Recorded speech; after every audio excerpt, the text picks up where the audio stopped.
बहुत समय पहले कमलपुर नाम के एक बड़े राज्य में राजा हरिदेव राज करते थे। राजा हरिदेव बहुत दयालु और न्याय करने वाले राजा थे। उनकी प्रजा उन्हें बहुत प्यार करती थी। राजा के 3 बेटे थे, राम कुमार अमर, राजकुमार वीर और राम कुमार मोहन। तीनों की शादी हो चुकी थी। तीनों की बहुएं बहुत सुंदर थीं, लेकिन सबसे छोटी बहू सुधा बहुत समझदार और शांत स्वभाव की थी। एक दिन राजा हरिदेव शिकार करने के लिए जंगल गए। जंगल बहुत घना था। राजा हिरण का पीछा करते करते बहुत दूर निकल गए। तभी अचानक उनके सामने एक तेज प्रकाश हुआ। उस प्रकाश से शनिदेव प्रकट हुए। राजा डर गए और हाथ जोड़कर खड़े हो गए। शनिदेव बोले, महाराज बताओ, मैं तुम्हारे घर अभी आऊं या 1 साल बाद आऊं? राजा यह सुनकर घबरा गए। वे जानते थे कि शनिदेव की दृष्टि भारी होती है। राजा ने विनम्रता से कहा, प्रभु मुझे 1 दिन का समय दीजिए, मैं अपने परिवार से पूछकर आपको जवाब दूंगा। शाम को राजा महल लौट आए। उनके चेहरे पर चिंता साफ दिखाई दे रही थी। सबसे बड़े बेटे अमर ने पूछा, पिताजी आप इतने परेशान क्यों हैं? राजा ने सारी बात बता दी। अमर बोला, पिताजी आप उनसे कह दीजिए कि 1 साल बाद आए। दूसरे बेटे वीर और तीसरे बेटे मोहन ने भी यही कहा।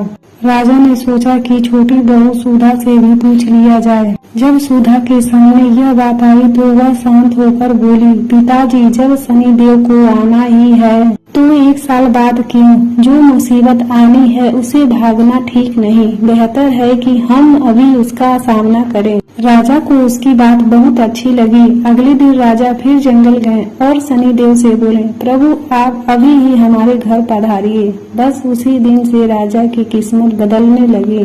धीरे धीरे राज्य की हालत खराब होने लगी। खजाना खाली हो गया, हाथी घोड़े बिक गए, सेना भी चली गई, महल भी बेचने की नौबत आ गई। कुछ ही समय में राजा हरिदेव इतने गरीब हो गए कि खाने के लिए भी रोटी मुश्किल हो गई। आखिर राजा रानी, तीनों बेटे और तीनों बहुएं राज्य छोड़कर दूसरे देश जाने लगे। कई दिनों तक चलते चलते वे एक बड़े शहर के बाहर एक पेड़ के नीचे बैठ गए। सब बहुत थक गए थे। कई दिनों से ठीक से खाना भी नहीं मिला था। तभी छोटी बहू सुधा को याद आया कि उसके माता पिता ने विदा के समय उसे 7 कीमती लाल रतन दिए थे। सुधा ने एक लाल निकालकर अपने ससुर के हाथ में दिया और बोली, पिताजी इसे किसी सेठ के पास गिरवी रखकर कुछ खाना ले आइए। राजा लाल लेकर शहर की ओर चले गए, लेकिन वापस नहीं लौटे। सुधा ने सोचा शायद कोई मुसीबत आ गई होगी। फिर उसने दूसरा लाल बड़े जेठ अमर को दिया। वह भी लाल लेकर गया, लेकिन वापस नहीं आया। फिर दूसरा जेठ वीर गया, वह भी नहीं लौटा।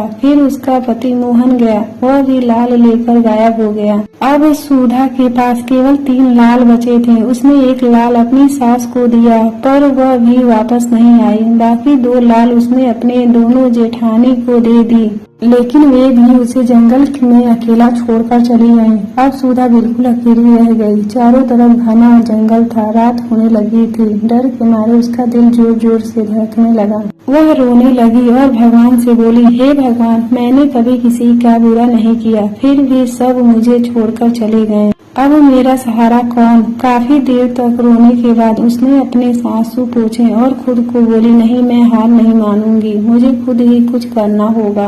तभी उसके मन में एक विचार आया। उसने अपनी साड़ी के टुकड़े करके पुरुषों जैसे कपड़े बना लिए, अपने बाल कसकर बांध लिए और खुद को एक युवक जैसा रूप बना दिया। अब दूर से देखने पर वह एक राजकुमार जैसा लग रहा था। सुबह होते ही वह पास के शहर सुंदर नगर पहुंचा। वहाँ के राजा उदय सिंह बहुत समझदार थे। सुधा सीधे उनके दरबार में पहुँच गई और बोली, महाराज, मैं एक परदेसी राजकुमार हूँ और नौकरी की तलाश में आया हूँ। राजा ने पूछा, तुम क्या काम कर सकते हो? सुधा बोली, ऐसा काम जो आपके दरबार में कोई नहीं कर सकता।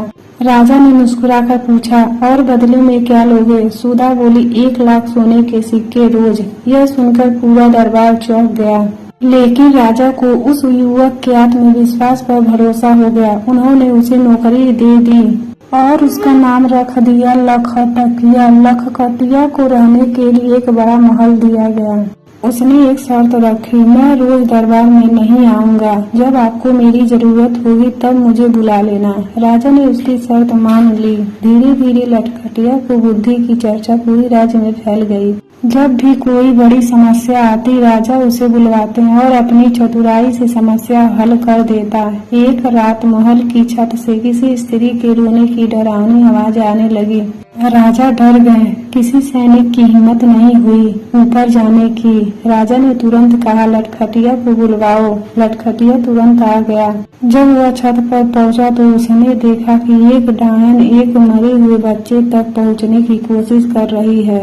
डायन रोते हुए बोली, यह मेरा बच्चा है, मैं आखिरी बार इसे गले लगाना चाहती हूँ। लटखटिया समझ गया कि यह कोई चाल है। वह जमीन पर लेट गया और बोला, मेरे ऊपर खड़ी हो जाओ, तब तुम्हें बच्चे तक पहुँच जाओगी। जैसे ही डायन बच्चे के कलेजा खाने लगी, लटखटिया ने तलवार से जोरदार वार किया और उसका एक पैर काट दिया। डायन दर्द से चिल्लाती हुई भाग गई, लेकिन उसका आधा कपड़ा लटखटिया के हाथ में रह गया।